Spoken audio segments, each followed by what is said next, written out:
A teen girl was being traded for a barrel of oil until a rancher tossed his rifle to the ground. The dust devil spun lazy circles across the hardpan as Marcus Calloway adjusted his hat brim against the late afternoon sun. His weathered hands gripped the steering wheel of his pickup truck, knuckles white with tension that had nothing to do with the rutted road stretching ahead. 3 days of drought had turned the West Texas landscape into something biblical: cracked earth reaching toward a merciless sky, mesquite trees twisted into shapes that looked like prayers or curses, depending on your perspective. He shouldn't have been out here, should have stayed on his ranch, tending to the few head of cattle that hadn't been sold off to pay for his daughter's cancer treatments. Should have been fixing fence or checking the barely functioning windmill that served as the last reliable water source for miles. Instead, he was driving toward trouble because sometimes a man's conscience wouldn't let him sleep until he'd seen something through to its end. The radio crackled with static, occasional words breaking through about oil prices and pipeline disputes. Marcus reached over and switched it off. He'd heard enough about oil to last several lifetimes. The black gold that had once promised prosperity to this corner of nowhere had mostly delivered heartache and environmental ruin. Now it was at the center of something far worse. The tip had come from Elena Rodriguez, who ran the small grocery store in Millfield, the dying town 20 miles south of his property. Elena heard everything. She was the unofficial nerve center for information in a place where secrets traveled faster than good news. She'd pulled him aside when he'd stopped for supplies, her face grave with the weight of what she had to tell him. "There's going to be a trade tomorrow," she'd whispered, glancing around the empty store as if the canned goods might be listening. "Out at the old Brennan place, girl for a young girl, Marcus. Maybe 16, 17. The details had made his stomach turn. A human trafficking ring operating out of El Paso had been moving people through the desolate corridors of West Texas, using abandoned properties as waypoints. The Brennan Ranch had been empty for 3 years, ever since old Tom Brennan had died and his city-dwelling kids had decided the property wasn't worth the taxes. It sat isolated, perfect for the kind of business that thrived in shadow. "You should call the sheriff," Marcus had said, but Elena had shaken her head. "Sheriff Valdez is good people, but his jurisdiction ends at the county line. These folks, they're smart about borders. FBI might care, might not. Might take weeks to do anything about it." "Girl doesn't have weeks, Marcus." Now as his truck bounced through another pothole, Marcus wondered what exactly he thought he was going to accomplish. He was 62 years old, a rancher whose best days were behind him, driving toward a confrontation with people who made their living selling human beings. His rifle lay across the passenger seat, a Winch .30-30, that had belonged to his father, well maintained but not fired in anger since Marcus had put down a rabid coyote 2 summers ago.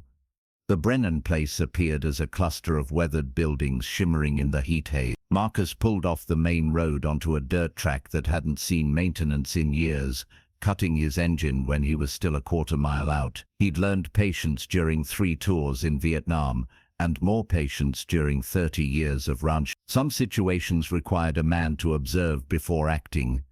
He pulled out a pair of binoculars and studied the scene. 3 vehicles were parked near the main house: a black SUV with tinted windows, a white panel van that looked like it had seen better decades, and a blue sedan that seemed oddly pristine for the surroundings. Several men moved between the vehicles and the house, their body language suggesting they were armed and alert.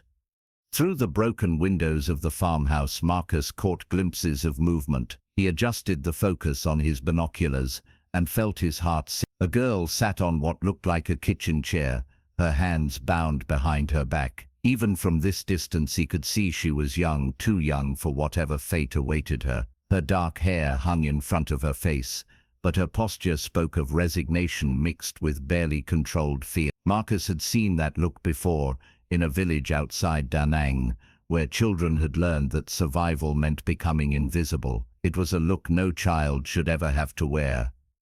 He counted 5 men total, all armed with handguns that he could see.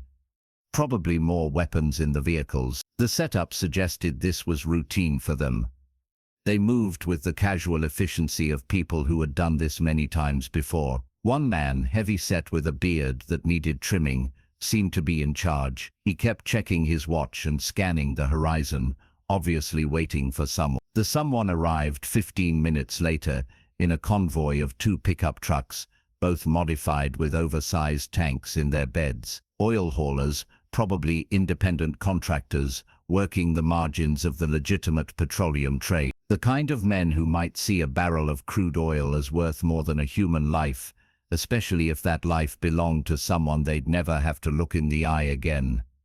Marcus watched through his binoculars as the negotiations began. The bearded man gestured toward the house, presumably indicating his human cargo. One of the oil haulers, a thin man, wearing a Dallas Cowboys cap, walked over to inspect the girl through the window. He nodded to his partner, and they began discussing what looked like logistics. The sight of it, the casual way they evaluated a terrified child like she was livestock, ignited something in Marcus that he'd thought Vietnam had burned out of him long ago. His hands began to shake, not with fear, but with a rage so pure it felt like touching a live wire. He'd spent the last 2 years watching his daughter Sarah waste away from leukemia, fighting insurance companies and medical bureaucrats who saw her as a claims number rather than the bright, funny 28-year-old woman who'd inherited her mother's laugh and her father's stubborn streak. Sarah had died 3 months ago,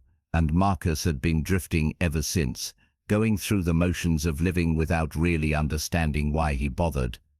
Now, watching traffickers barter over a girl who might have been Sarah's age, Marcus understood that some things were worth the risk. Some things required a man to step up, regardless of the odds or the personal cost. He made his way closer on foot, using the scattered outbuildings for cover. The old Brennan place included a barn, a couple of storage sheds, and a windmill that had long since given up the ghost. Marcus worked his way to the barn, where he could hear the conversation more clearly. "She's clean," the thin man was saying. "No diseases, no drugs in her system. How do I know she won't be trouble?" "Kid's been broken for weeks," the bearded man replied. "Picked her up in Houston, been conditioning her since then. She knows what happens to runners." The casual cruelty in their voices made Marcus's trigger finger itch, but rushing in with guns blazing would likely get the girl killed along with him. These weren't amateurs, they were predators who'd learned to stay alive in a dangerous business. He needed to change the dynamic somehow, shift the balance of power in a way that didn't involve bloodshed. As he considered his options, Marcus heard the sound of another vehicle approach. This one was different, a pristine black Escalade with government plates. The kind of vehicle that suggested someone with real authority was arriving. Marcus watched through a gap in the barn wall as a man in an expensive suit stepped out of the Escalade, flanked by 2 obvious bodyguards. The newcomer surveyed the scene with obvious distaste, checking his Rolex as if the whole enterprise was beneath his dignity but necessary for business. When he spoke, his voice carried the authority of someone accustomed to being obeyed. "Let's get this finished," he said. "I have a dinner meeting in Midland in 3 hours. The bearded trafficker nodded deferentially. "Of course, Mr. Patterson. The merchandise is ready for inspection." Patterson. Marcus knew that name. Charles Patterson, some kind of deputy assistant, something in the Department of Energy, had been in the news recently for his involvement in pipeline negotiations. Seeing him here personally overseeing human trafficking added another layer of corruption to an already sickening situation. Patterson walked to the farmhouse window and looked in at the girl with the same expression he might use to evaluate a used car. After a moment he nodded to one of his bodyguards, who produced a briefcase. 20 barrels of sweet crude, as agreed, Patterson said. "The delivery manifest shows it going to a legitimate refinery in Louisiana. After that it's your problem." "And the girl goes where?" asked the thin oil hauler. "Private client," Patterson replied. "Someone who appreciates exotic acquisitions. She'll be well cared for as long as she's cooperative." The euphemisms made Marcus sick. He'd heard enough. It was time to act. but he needed to be smart about it. 5 armed traffickers plus 2 bodyguards plus whoever was in the Escalade meant he was badly outnumbered. A straight fight would end with him dead and the girl's situation unchanged. But Marcus had learned something important during his years in Vietnam and his decades as a rancher. Sometimes the most powerful weapon wasn't the one you carried, but the one you were willing to lay down. He stepped out from behind the barn, rifle in his hands but pointed toward the ground. 7 men spun toward him, hands moving toward weapons, but Marcus made no threatening gestures. Instead, he walked steadily toward the group, his weathered face calm despite the adrenaline coursing through his veins. "Afternoon, gentlemen," he said in the same tone he might use to greet neighbors at a church social. "I was wondering if we might have a conversation." The bearded trafficker had drawn his pistol, though he hadn't raised it yet. "Who the hell are you, old man? This is private property." "Actually, it's not," Marcus replied, still walking slowly forward. "Brennan Place went into county tax foreclosure last month. I checked the records. Right now this is public land, which means I've got as much right to be here as anyone." Patterson stepped forward, his face flushed with anger. "Do you have any idea who you're dealing with?" "Charles Patterson, Deputy Assistant Secretary for Fossil Energy," Marcus said calmly. "Saw your picture in the Midland Reporter Telegram last week. Nice article about energy independence and American values. Your wife must be proud." The mention of his wife made Patterson go pale. One of his bodyguards took a step forward, but Marcus held up a hand. "Before this goes any further," Marcus said, "I want everyone to understand something. I'm not here to play hero.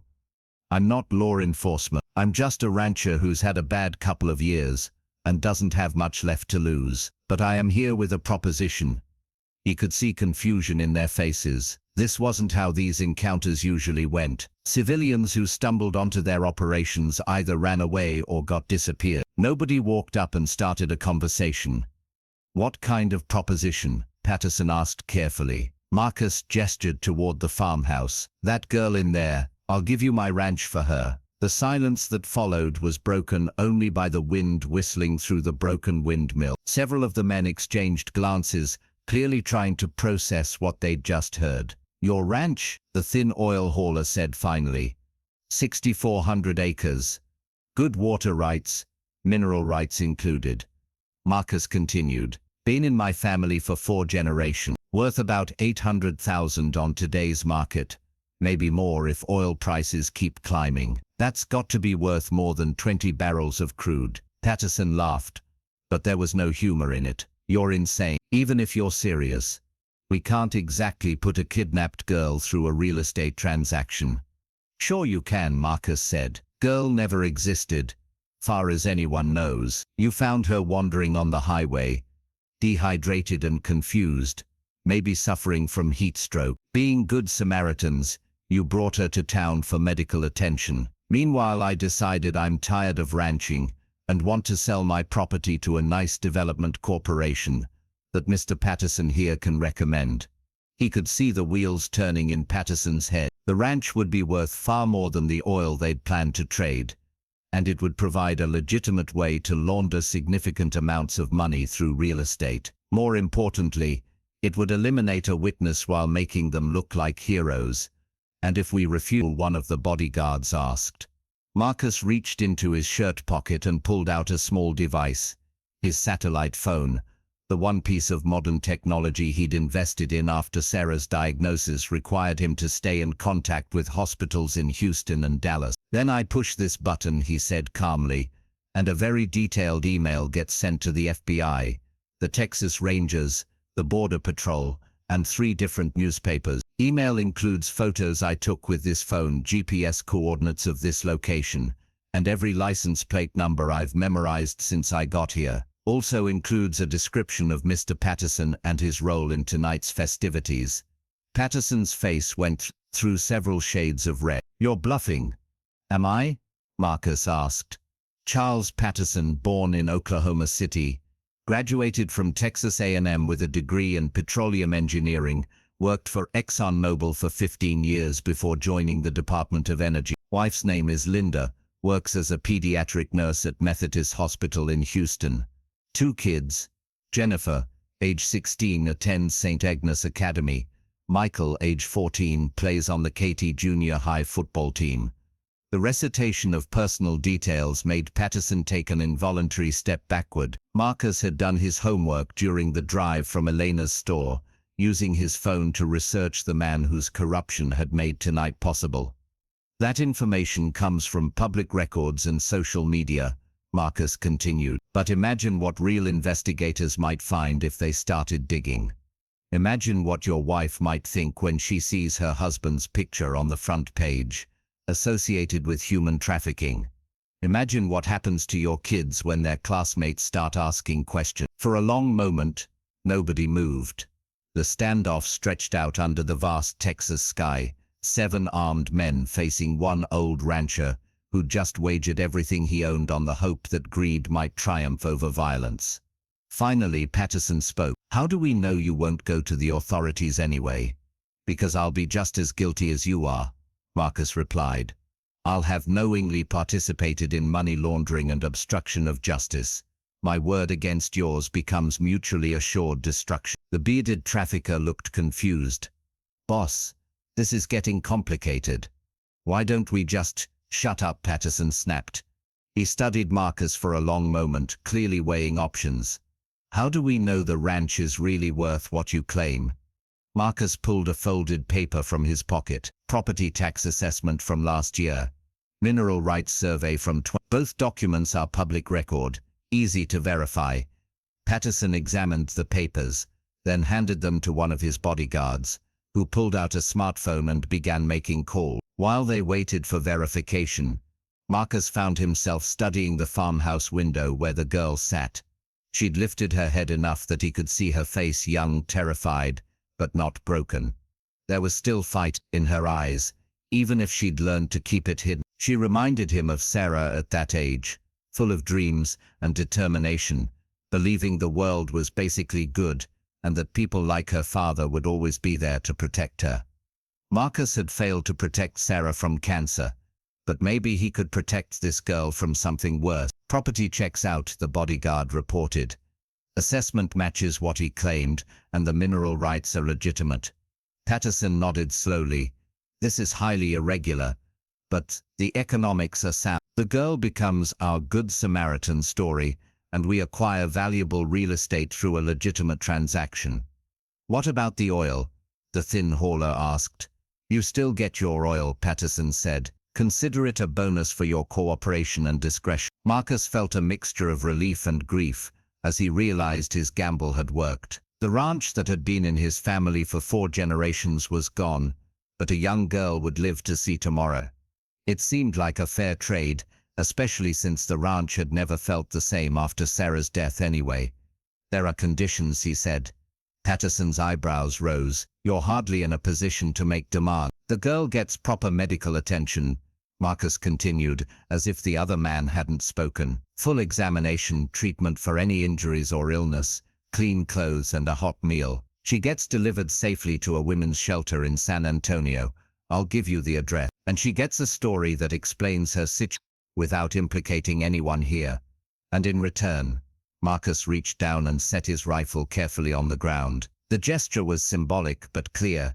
He was choosing trust over violence, cooperation over confrontation. "In return, you get a ranch worth nearly $1 million for the cost of doing one decent thing." The next hour passed in a surreal blur of negotiations and logistics. Phone calls were made to lawyers and real estate agents. The girl, who gave her name as Maria and spoke English with a slight accent that suggested she'd been born in Mexico but raised in the States, was freed from her bonds and given water and food. She was terrified of her rescuers at first, clearly expecting this to be another cruel trick in a long series of cruelties. Marcus knelt beside her chair and spoke quietly. "My name is Marcus Calloway. I'm a rancher from around here. You're safe now, okay? These men are going to take you to a place where there are people who can help you." "Why?" she whispered. "Why are you helping me?" Marcus thought of Sarah, of all the times he'd wished someone could have helped her when the medical system failed and hope ran out. "Because everyone deserves a chance to go home," he said simply. As the sun set over West Texas, painting the sky in shades of orange and purple, Marcus watched a caravan of vehicles disappear down the dusty road. Maria was in the Escalade with Patterson, on her way to safety, and whatever came after. His rifle lay forgotten in the dirt beside the abandoned farmhouse, and his ranch, 4 generations of Callaway history, belonged to someone else. But for the first time since Sarah's funeral, Marcus felt like he could breathe freely. He'd spent months wondering what his life was worth without his daughter to protect and care for. Tonight he'd learned that sometimes a man's worth wasn't measured by what he accumulated, but by what he was willing to give up. He walked back to his pickup truck as darkness fell across the landscape. Tomorrow, he'd have to figure out where to live and how to rebuild a life from nothing. Tonight, though, he'd drive home to his empty ranch one last time and remember the look of hope returning to a young girl's eyes. The radio crackled to life as he started the engine. Something about oil prices and international markets, the same endless cycle of commodity trading that had driven tonight's events. Marcus reached over and turned it off again. He'd heard enough about oil for one lifetime. Instead, he rolled down the windows and listened to the sounds of the desert evening. Coyotes calling in the distance, the whisper of wind through dry grass, the steady hum of his truck's engine, carrying him toward whatever came next. It was a good sound, Marcus. The sound of a man going home, even if home was about to become something entirely different. Behind him, the Brennan place disappeared into darkness, and with it the worst night of several people's lives. Ahead lay the uncertain future, full of possibilities that Marcus was finally ready to face. He'd traded everything he owned for one girl's freedom, and somehow that felt like the best deal he'd ever made.